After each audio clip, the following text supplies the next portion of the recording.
Alors, je suis Monseigneur Alain Clément Miezi. Je suis originaire de la ville de Tanda, mais je suis né à Dembokro. Beaucoup m'ont demandé, mais on semble que vous êtes originaire de Dembokro. Je dis non, je ne suis pas originaire de Dembokro, je suis originaire de Tanda. Mon papa et ma maman, ils étaient à l'époque enseignants à Kwasi Datekro et à Dembokro. Et donc c'est ainsi que je suis né à Dembokro. Et donc, après le décès de ma mère à Dembokro, mon papa a été affecté à Kwasi Datekro, où j'ai fait toute mon enfance, y compris l'école primaire. Et ensuite, j'ai fait l'école secondaire à Tanda, dans mon village natal, et à Bondokou. Et donc, comme enfance, j'ai vécu une enfance normale, l'enfance de tout le monde. Et là, à l'école primaire et ensuite au collège. Mais je suis d'une famille très catholique, et si bien que c'est dans ce moule-là que je dirais que j'ai été formaté. Parce que mon papa était un homme très croyant, très catholique. Et donc, déjà enfant, on a appris les valeurs de notre Église, à savoir prier le matin, prier le soir, prier avant de manger. On a fait la catéchèse. On s'est engagé très tôt dans le mouvement d'action catholique, comme enfant de cœur. Et donc, voici un peu résumé ce qu'a été mon enfance. Disons que d'abord, ma naissance à Dembokro, où mon papa était en fonction. Ensuite, mon enfance à Kwasi Datekro. Et ensuite à Tanda pour les écoles secondaires et à Bondokou, où j'ai fait le lycée et où j'ai eu le bac. Alors, je suis issu d'une fratrie de 13 enfants, parce que moi, j'étais le dernier de ma maman, et ma maman est décédée 6 mois après ma naissance. Et donc, mon papa s'est remarié, et donc, je suis le quatrième, disons, de cette fratrie de 13 enfants.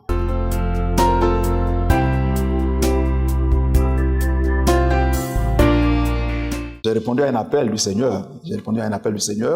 Parce que très tôt, j'ai senti, disons que cette voix du Seigneur, du fond de moi-même, disons que qui me demandait, disons que de me mettre entièrement à son service. Et donc, lentement et progressivement, pendant mon parcours, mon cursus, disons que ce désir, que j'avais, disons que quand j'étais enfant, je l'ai fait grandir progressivement à travers ceux qui nous accompagnaient, les prêtres et aussi les religieuses, que le Seigneur a bien voulu mettre sur mon chemin. Et donc, c'est à l'issue de tout cela que j'ai dit oui au Seigneur en acceptant, disons, après le bac et aussi après mes études universitaires, disons, de rentrer au séminaire pour devenir prêtre.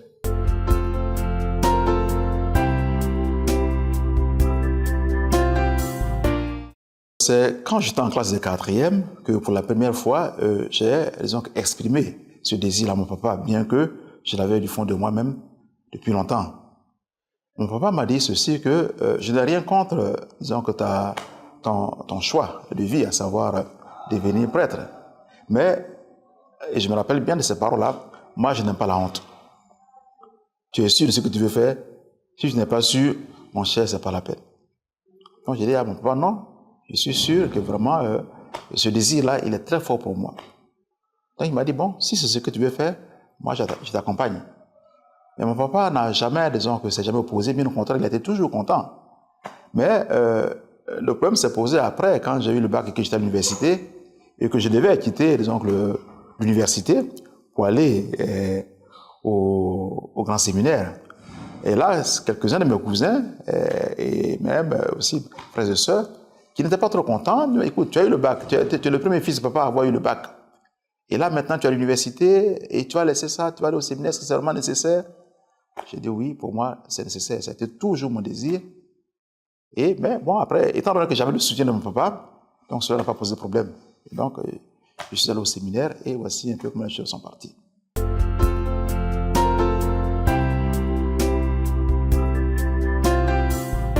Alors donc, comme parcours, disons, de formation, disons, au séminaire, et d'abord, quand j'étais jeune au lycée, j'ai connu les pères des missions africaines, à Ibimpe, voilà. Et ce sont des pères vraiment que je connaissais déjà quand j'étais au lycée à Bondokou, parce qu'au lycée, les pères qui étaient des missions africaines, au lycée quand j'étais à Bondokou, à la cathédrale, Et donc, ces pères-là nous avaient vraiment bien encadrés.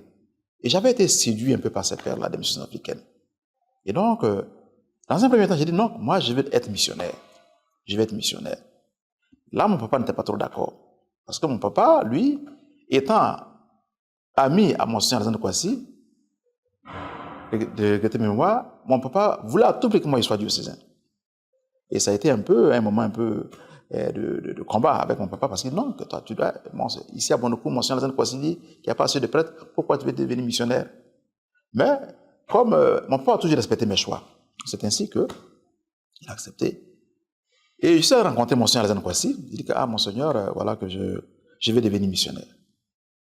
Monseigneur Alain Kwasi me regarde, il dit, mais Alain, mais regarde ici à Bondoukou, c'est une terre de mission. On a combien de prêtres ici, diocésains? On a que l'abbé Benoît, l'abbé Crépierre, l'abbé Jules Manzan, l'abbé Célestin, l'abbé Nestor. Et donc, nous ne sommes comme 5. Et les séminaristes, il n'y en a même pas assez. Mais si c'est ce que tu veux faire, pas de problème. Moi, je te donne ma bénédiction, mais je te dis une chose, va, chemine, regarde un peu. Si tu vois que tu veux revenir, la porte t'est toujours ouverte. C'est ainsi que j'ai commencé la philosophie, donc, en étant IBMP au foyer des missions africaines, mais en prenant le cours au Grand Séminaire d'Anyama. Et donc, après la première année, la deuxième année, moi-même, j'ai constaté effectivement que ce que je recherchais, effectivement, je pouvais, disons, le faire aussi dans mon diocèse, où il y avait un grand besoin, un très grand besoin. C'est ainsi que je suis revenu et j'ai parlé avec Monseigneur Kwasi. Il était tout heureux ce jour-là. Il me dit, ah, vraiment, je suis content. D'accord. Et donc, j'ai retrouvé, je suis revenu au Grand Séminaire à Nyama. Et là, j'ai cheminé au Grand Séminaire, donc j'ai fini la philo, au Grand Séminaire à Nyama. J'ai continué avec la théologie et pour être ordonné le 1er mai 1999.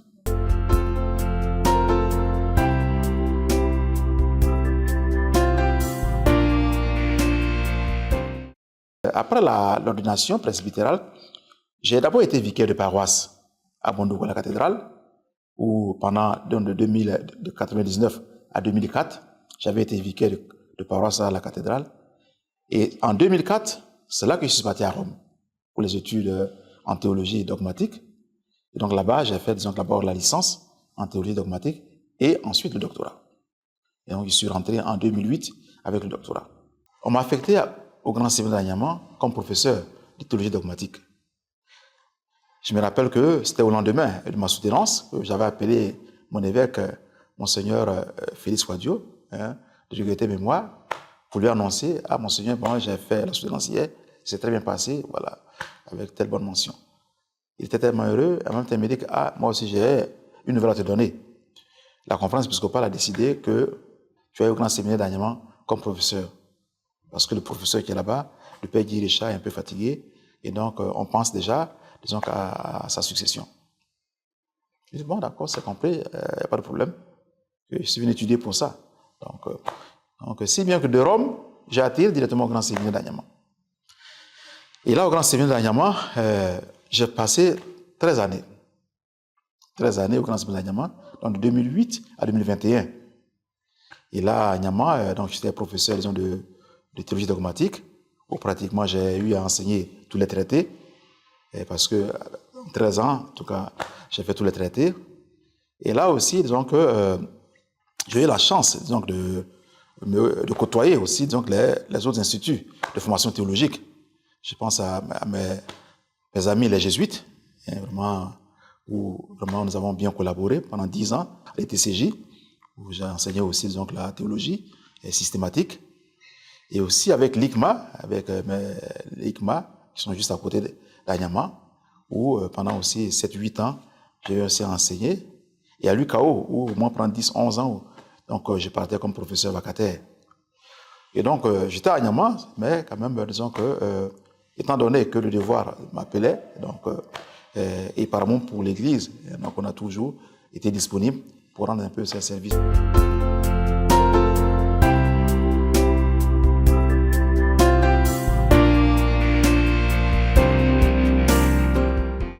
Alors d'abord, ça n'a pas été facile parce que quand on est resté longtemps dans l'enseignement et qu'on retourne en paroisse, quelquefois, si on ne fait pas attention, on peut être déconnecté.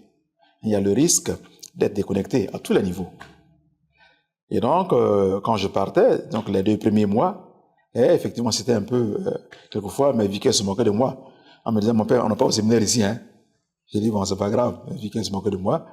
Mais j'ai eu quand même, disons, le soutien, disons, de beaucoup de confrères qui étaient là sur le terrain, qui étaient déjà curés, et depuis plusieurs années, et à qui je ne manquais pas, à chaque fois, disons, en toute humilité, de demander, disons, aussi, disons, des conseils. Ceci, comment ça se fait, cela, comment vous faites.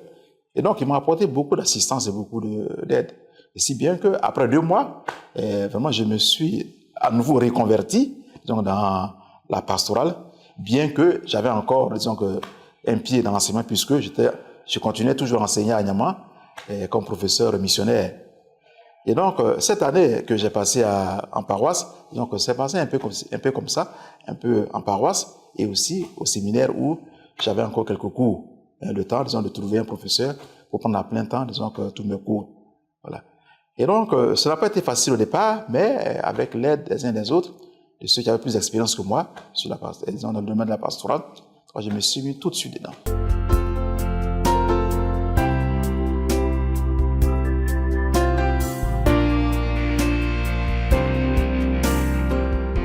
J'étais vraiment surpris. Ça, il faut que je le dise, j'étais vraiment très surpris. Et je vais raconter rapidement l'histoire. Alors moi, j'étais en train parce que je partais chaque année, comme j'avais étudié à Rome et que j'ai mes amis encore là-bas, donc de temps en temps, pour les vacances, je vais passer, disons, un mois, un peu pour saluer un peu quelques amis. Et donc, j'étais en train de préparer un peu de la documentation, disons, faire les démarches pour le visa. J'étais descendu à Abidjan pour ça. Et c'est là-bas que le nonce me dit que Père Alain, j'étais allé pour les papiers, je ne pensais même pas à quoi que ce soit, j'ai pris mon rendez-vous, je partais d'arriver, et puis il me dit donc le nonce veut te voir. Et c'est comme ça que et donc j'étais très surpris, disons, de la nouvelle, mais je me suis dit que très jeune, j'ai décidé, disons, de servir le Seigneur, et que si aujourd'hui le Seigneur me demande de le servir à ce niveau-là, donc je suis prêt, disons, à le servir. Si le Saint-Père, le Pape François, a eu confiance en moi en me demandant de venir à Odiéné, je n'ai pas de raison de refuser cette mission que l'Église, disons, me demande d'accomplir.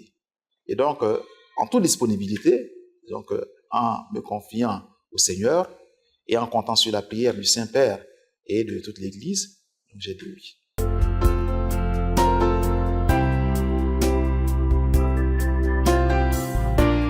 Au départ, c'était pas tellement la joie, mais j'étais beaucoup pensif, hein, avec la prière, surtout la prière.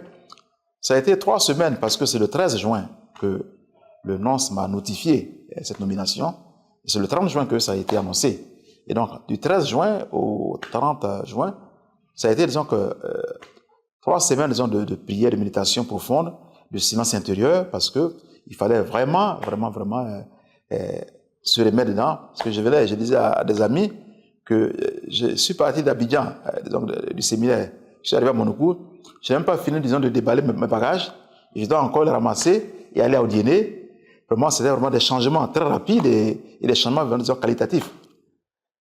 Mais avec la grâce de Dieu, donc progressivement, j'ai retrouvé quand même, disons, la confiance et la sérénité. Et le 30 juin, quand la nouvelle a été annoncée, j'avais beaucoup de joie. Et que, bon, évidemment, moi aussi, donc, j'ai l'accueilli.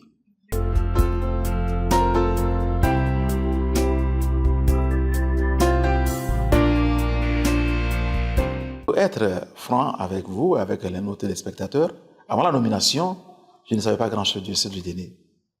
Je ne savais pas grand-chose du diocèse du Déné. Je savais que c'était un diocèse, donc à majorité musulmane. Et je savais aussi qu'il y avait très peu de prêtres. Et c'est tout ce que je savais. C'est vrai que Monseigneur Antoine Koné, mon prédécesseur, on se connaît très bien parce qu'on a enseigné pendant 2 ans à Niama. Quand je suis arrivé à Niama en 2008, c'est lui qui m'a accueilli comme aîné. Et après, quand il a été nommé évêque de Odiéné et qu'on lui a confié la commission épiscopale pour la doctrine de la foi, il m'a choisi comme son secrétaire. Et donc, on travaillait beaucoup ensemble. On échangeait beaucoup, on débattait de beaucoup de sujets un peu au niveau de la théologie, lui et moi. Mais chaque fois, je lui promettais de venir ici le saluer, mais je ne suis jamais venu. Et si bien que moi, je ne connaissais pas le diocèse d'Odiéné.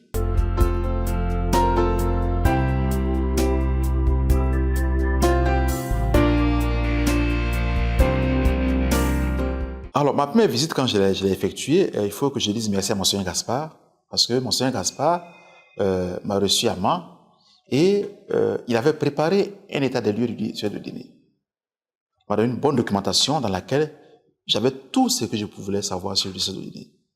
Et si bien que, de Mans, en venant ici à Odiéné, déjà, j'avais beaucoup d'informations sur ce diocèse-là. Et arrivé ici, il faut dire que les pères m'ont bien accueilli quand je suis arrivé, avec les sœurs aussi que j'ai trouvées, les religieuses, et si bien que les appréhensions peut-être que j'avais au départ, disons que se sont toutes évanouies, et de sorte que avec calme, avec sérénité, donc je suis reparti d'ici, après avoir rendu visite aux autorités coutumières, disons que religieuses, et aussi disons que aux autorités administratives et politiques, ceux que j'ai pu rencontrer, et donc je suis reparti de donner vraiment le cœur tranquille.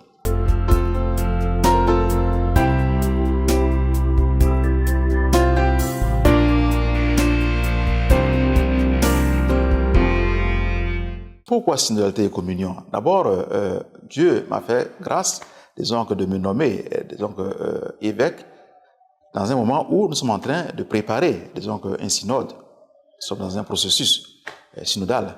Et moi-même, qui vous parle, je suis dans l'équipe de contact au niveau national avec les autres pères et les sœurs, les laïcs avec qui on a travaillé sur toute cette documentation. Et donc, tout ce travail que nous sommes en train de faire, je crois que le milieu indiqué où on doit l'appliquer, c'est d'abord ici, cette marche ensemble-là. C'est une marche ensemble au cours de laquelle on ne doit pas laisser quelqu'un derrière, ni à gauche ni à droite. Et en cela, j'ai dit qu'avec les prêtres, religieux et religieuses, tous, nous devons tous marcher ensemble dans ce processus synodal. Au niveau de la communion, disons que c'est ce qui fait l'Église. Notre Église est la communion. Et cette communion, elle est marquée surtout par l'unité dans la diversité. Et dans un diocèse comme Odiéné, je pense que cela sera important, qu'on soit unis malgré nos différences. Il y a des prêtres, chacun a son caractère, chacun a ses qualités, et chacun a ses particularités, mais tout ça mis ensemble, ça devient comme une mosaïque, une mosaïque, un beau tableau. Et donc c'est en ce sens aussi que j'ai insisté sur la communion qui doit exister entre nous, prêtres, religieux, religieuses et laïcs.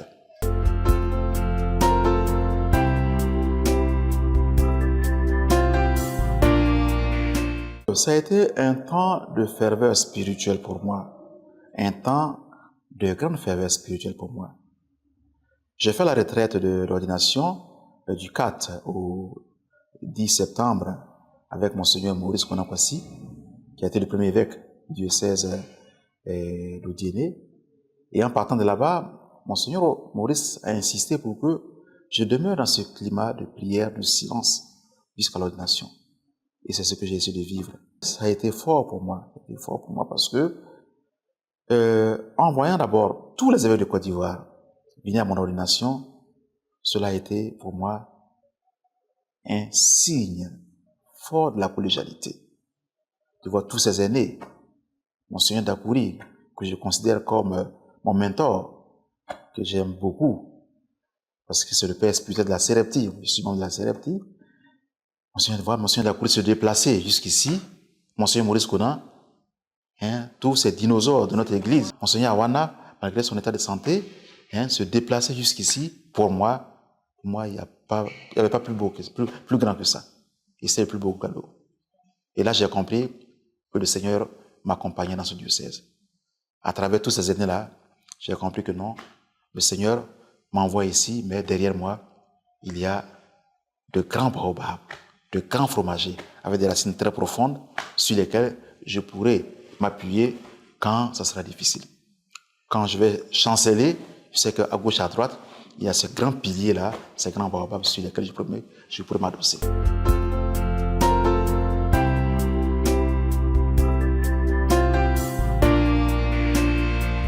Ce choix parce que je conçois l'épiscopat non pas comme un honneur, mais comme un service. J'ai enseigné l'ecclésiologie pendant 13 ans, Et pendant longtemps, j'ai enseigné cette matière que j'aime beaucoup, au point où les séminaristes et même les jeunes prêtres m'avaient surnommé le fils de l'Église. Et ce que j'ai toujours enseigné, je pense que maintenant que le Seigneur m'appelle à ce niveau de responsabilité, je dois l'appliquer.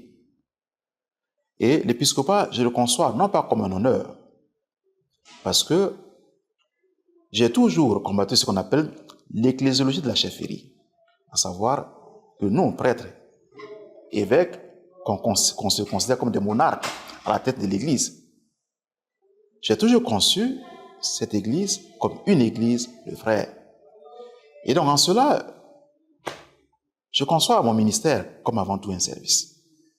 Je suis au milieu de ce peuple l'ODD pour être au service de tous, pour être disponible pour tout le monde. Donc c'est en cela que j'ai choisi cette devise-là, tirée de l'Évangile selon saint Matthieu, servir et notre servi. Pour dire que je viens dans ce ministère me mettre au service de tous. Non pour commander, non pour écraser, mais pour écouter, accueillir, aider et se mettre au service de tous.